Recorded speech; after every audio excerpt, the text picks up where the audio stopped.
आपने मुझे बुलाया? हाँ, संध्या कह रही थी कि तुम किशन को जानती हो। हाँ दीदी, अच्छी तरीके से। तुम उसी के गांव में रहती हो? नहीं दीदी, वो हमारे पड़ोस के गांव में रहता है। अच्छा, कैसा लड़का है वो? एक नंबर का लफंगा है। मुझे भी ऐसा ही लगता है।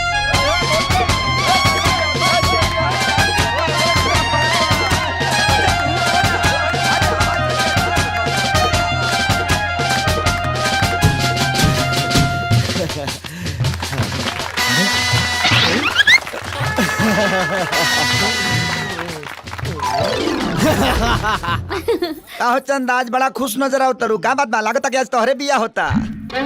खुश ना रही तका उदास रही।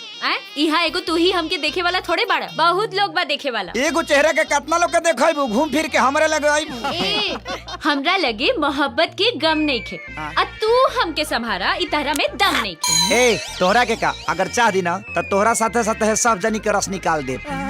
हट, तहरा से तो मुँहे लगावल बेकार बा। मुहे ना लगेबू तो मोहब्बत के लेमचूस कैसे? प्रभु बैठा। ए बुड्ढे, अंधे हो क्या? दिखाई नहीं देता कचरे का डब्बा? देहाती गंवार कहीं का। प्लेट उठा और रख इसमें। जी। ना काका, प्लेट के हाथ मत लगाइया। हमनी के बराती है जा, केहू के बाप के नौकर ना। ए मिस्टर, तमीज से बात करो तुम।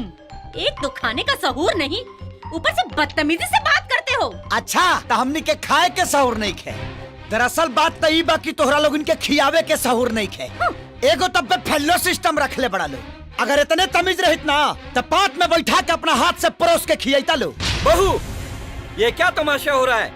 देखिए ना बाबूजी, एक तो जानवरों की तरह खा रहे हैं, ऊपर से कुछ कह दिया तो बोलते हैं कि परोस के खिलाओ। अच्छा, तो हमनी के जानवर है जा।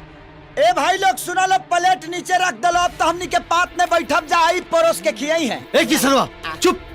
तोरा छोट बड़ के लिहाज नहीं करे, चुपचाप खाना खा और शांति से बिया होके दे। नहीं समझी जी, किशन ठीक बोल रहा है। बहू सबको परोस कर खाना खिलाएगी। मैं और परोस के खिलाऊंगी?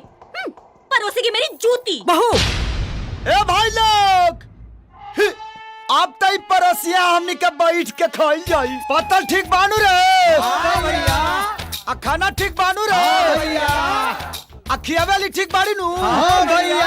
काहो भौजिया बनानू लड़ाबू? ई खाना खियावतिया की ईटा से कपार फोड़तिया रे।